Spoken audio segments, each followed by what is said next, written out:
Okay, the first thing you want to do is make sure that your ball is properly inflated.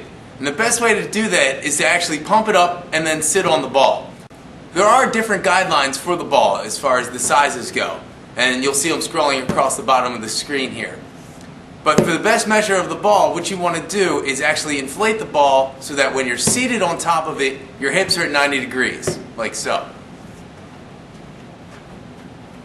So I've got a 65 centimeter ball here, which is good because I'm just under 6'1", so it's going to be a proper inflation for me. But that can vary in degrees, whether I've got too much air in the ball or too little air in the ball. So what I want to do is make sure that I've got it inflated to a point so that when I'm seated on it, my hips are at 90 degrees. Just make sure you can see everything here. So my hips, my thighs are parallel to the floor. This is perfect inflation of the ball. Every time you use this ball, this incredible piece of equipment, it involves your midsection, your core muscles, those posture groups, your abdominals, your obliques, your erector spinae, all the great muscles that are key to performance and everywhere else you perform.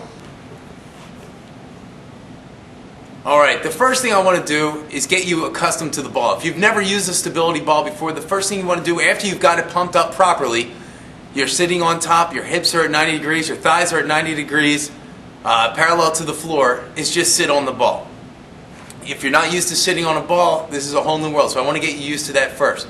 So sit on top of the ball and then just bounce around. Now you can't see the ball right now because it's not going to fit into the shot and I want to be able to talk to you. So you're just going to sit on the ball and bounce around. Go ahead side to side, move your hips around, go in circles, front and back, go the other way. Just get yourself used to the ball. I want you to feel comfortable with this because you're not going to be able to advance in the exercises if you don't get comfortable first with sitting on it.